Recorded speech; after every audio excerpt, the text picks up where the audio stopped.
Hello, good morning students. चलिए आज हम एक प्यार भरे लाइक और सब्सक्राइब के साथ आज का विषय की शुरुआत करते हैं। आज का विषय है प्रस्तावना। प्रस्तावना से संबंधित एग्जाम में प्राय 2-4 क्वेश्चन बनते हैं जो मैं आज आपको बताऊंगी। प्रस्तावना को उद्देशिका भी कहा जाता है। आज हमारी प्रस्तावना है, एक बार हम इस प्रस्तावना को पढ़ लेते हैं और फिर इससे संबंधित जो क्वेश्चन बनेंगे वे बाद में मैं आपको बताऊंगी।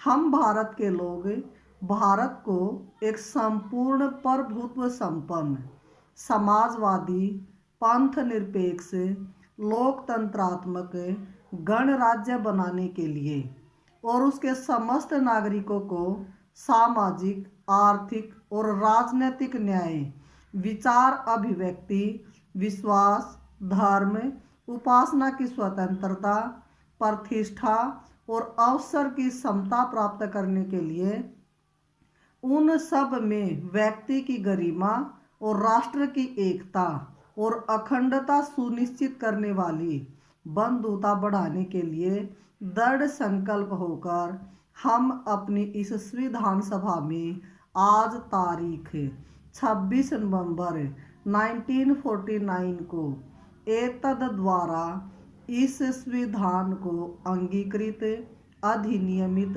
और आत्मसमर्पित करते हैं। यह है हमारे संविधान की प्रस्तावना। डियर स्टूडेंट्स, इसमें भारत शब्द दो बार प्रयोग हुआ है। पहली ही लाइन में हम भारत के लोग भारत को, बाकी पूरी की पूरी प्रस्तावना में कहीं भी भारत शब्द का प्रयोग नहीं किया गया है। एग्जाम में ये पूछा जाता है कि भारत शब्द प्रस्तावना में कितनी बार प्रयोग हुआ है? 2 बार। यहाँ पर जो संपूर्ण प्रभुत्व संपन्न शब्द है, इसमें संपूर्ण को बाद में ऐड किया गया है। संपूर्ण प्रभुत्व संपन्न का अर्थ है किसी भी बाहरी सत्ता का हमारी सत्ता पर कोई प्रभाव नहीं होगा। उसके बाद शब्द है समाजवादी। समाजवादी का अर्थ है समाज का विकास हो, भेदभाव न हो और पूरे समाज का भला हो। उसके बाद शब्द है पंथ निरपेक्ष, अर्थात राज्य का कोई धर्म नहीं है, सभी धर्मों को समानता का अधिकार दिया गया है। उसके बाद है लोकतंत्रात्मक, लोगों के लिए, लोगों के द्वारा सरकार, अर्थात लोगों का तंत्र। उसके बाद शब्द है गणराज्य। गणराज्य शब्द में हमारे देश में जो सबसे बड़ा मुखिया है उसकी भी पोस्ट पैतृक नहीं है, उसकी भी समय सीमा लिमिट है 5 वर्ष तक। अर्थात हमारा राज्य, हमारा जो देश है वो पूर्ण रूप से गणराज्य है। और यहाँ पर हमारे इस देश के अंदर भारत की जो अर्थव्यवस्था है वो मिश्रित अर्थव्यवस्था है। इसके अंदर 3 शब्द पंथ निरपेक्ष, समाजवादी और अखंडता, ये मूल रूप से भारत के संविधान में नहीं थे। 1976 में 42वां संविधान संशोधन किया गया और उस संविधान संशोधन में इन 3 शब्दों को जोड़ा गया। संविधान की प्रस्तावना में जो संशोधन हुआ है वो एक बार हुआ है और उस संशोधन में ही इन 3 शब्दों को ऐड किया गया है। उसके बाद 26 नवंबर को हमारे संविधान की प्रस्तावना पर 284 लोगों के हस्ताक्षर किए गए और इसको संविधान के अंदर पर्टिकुलर रूप से, सही रूप से लागू कर दिया गया। हमारी इस प्रस्तावना में 3 प्रकार के न्याय का जिक्र किया गया है, जिसमें सामाजिक न्याय, आर्थिक न्याय और राजनीतिक न्याय हैं। अर्थात समाज में किसी भी वर्ग के साथ जाति, धर्म आदि के आधार पर कोई भेदभाव नहीं किया जाएगा।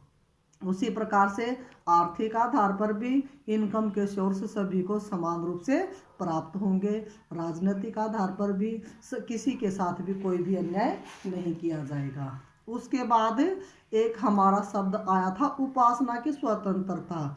उपासना की स्वतंत्रता का अर्थ है किसी भी भगवान की पूजा करने की स्वतंत्रता है। किसी के साथ किसी भी प्रकार का ये भेदभाव नहीं किया जाएगा कि ये इस भगवान की पूजा करे। वो अपनी मर्जी से जिसे भी चाहे अपना इष्ट देव मान सकता है। यहाँ पर एक एतद शब्द आया था जिसका अर्थ था अपने द्वारा। फ्रांस में एक क्रांति हुई थी 1789 में, उसमें वो उसको फ्रांस की राज्य क्रांति के नाम से जाना जाता था। और उस राज्य क्रांति ने पूरे संसार के सामने 3 नए शब्द ला करके खड़े कर दिए थे और ये थे समानता, स्वतंत्रता और बंधुता। ये उन्होंने नारा दिया था और हमारे संविधान की प्रस्तावना में भी इन तीनों शब्दों का प्रयोग किया गया है। और इसी दिन को संविधान दिवस या विधि दिवस के रूप में भी आज भी पूरा भारत मनाता है।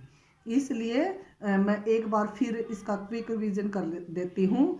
भारत शब्द 2 बार प्रयोग हुआ है। इसमें संपूर्ण प्रभुत्व संपन्न, समाजवादी, पंथ निरपेक्ष, लोकतंत्रात्मक और गणराज्य आदि शब्दों का प्रयोग किया गया है।